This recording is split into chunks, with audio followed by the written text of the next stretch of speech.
¿Cómo está? Gracias, Jaime, por la invitación. El Congreso va a apelar la resolución judicial que anula la suspensión impuesta al parlamentario Javier Díaz-Canseco.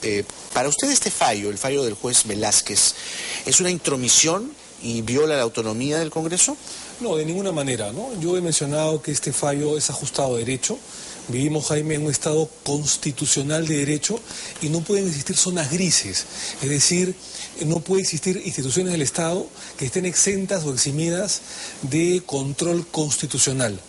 Y si ha habido una vulneración de los derechos fundamentales, como en este caso el debido proceso o el principio de legalidad, entonces ahí es donde entra a tallar el órgano constitucional para restituirle los derechos al ofendido o al que ha sido vulnerado en sus derechos fundamentales, ¿no? Ahora, su posición discrepa abiertamente con la Comisión de Ética, que es la que sancionó a Díaz-Canseco. Por mayoría. Y también lo sancionó a usted por 120 días en algún momento.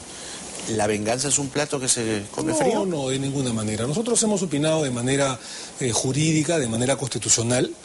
Hemos dicho de que cuando se vulneran los derechos fundamentales de una persona, en las formas, en este caso el debido proceso, ahí es donde entra a tallar una acción de garantía, el derecho constitucional, para que sean repuestos al momento anterior de la vulneración. En este caso hemos leído la sentencia del juez Velázquez, es bastante clara, es bastante transparente, se ajusta a derecho. No hay vulneración de los órganos, en este caso legislativos, no hay una intromisión del poder legislativo.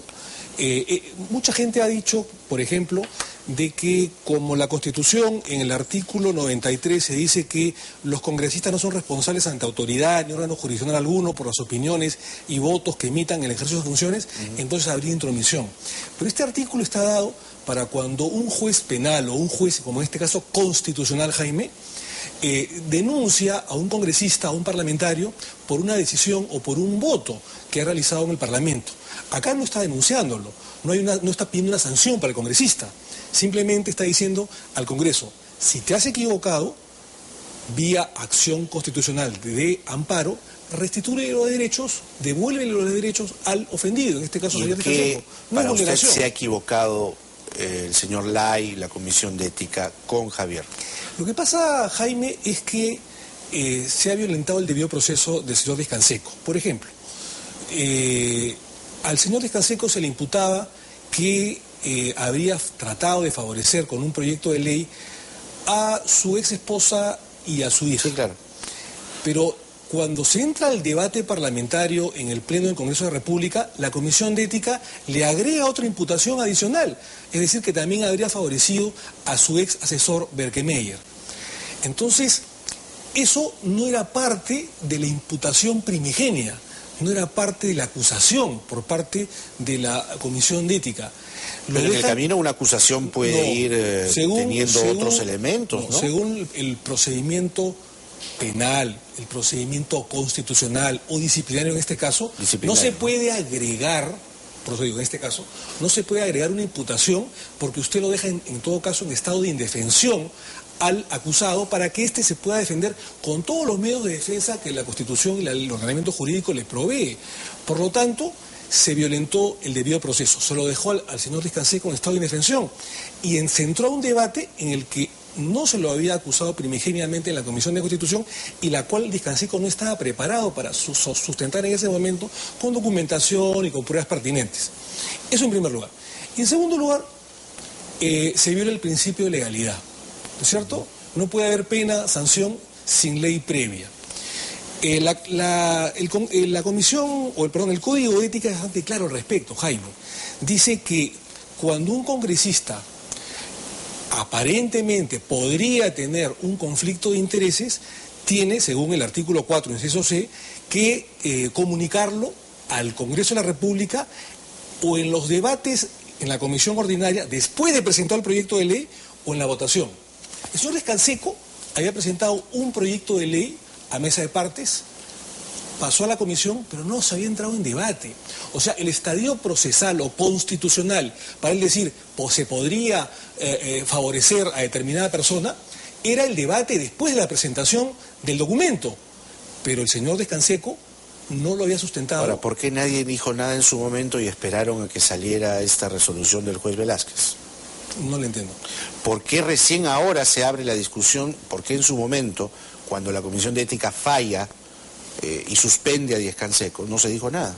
Bueno, Javier Díaz Canseco alegó esos hechos en el Pleno del Congreso de la República y él en todo caso estaba en todo su derecho de interponer una acción de garantía si consideraba, como creo que lo ha hecho así, evidentemente que se le habían vulnerado sus derechos fundamentales. Ahora, ¿no? la sanción contra Díaz Canseco fue una medida disciplinaria, algo parecido ocurrió con usted, pero lo que se preguntan algunos es qué tiene que hacer el Poder Judicial ante una decisión que corresponde a los fueros internos del Congreso. Es decir, mañana usted también va a presentar una moción para cuestionar y pedir que se anule una sanción de la OMA contra un juez. Porque no hay zonas grises en el derecho. O sea, ninguna institución estatal, ni el Congreso de la República, puede estar exenta de control constitucional cuando ha violado derechos fundamentales de una persona.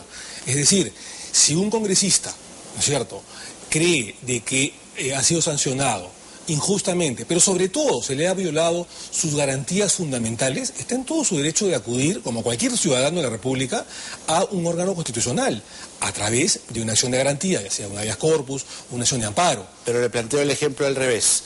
Si un juez es sancionado por OCMA, puede ir donde un congresista y decir, oiga, ayúdeme, pues presente una moción, haga algo. O sea, no, porque ¿por qué esa interferencia de poderes? El Congreso de la República es un foro político por excelencia. La instancia de control es el Poder Judicial y en algunos casos, en última instancia, el Tribunal Constitucional, no el Congreso de la República. Por eso digo, el Congreso de la República, según la Constitución Política del Estado, y los congresistas estamos para cumplir y hacer cumplir las leyes.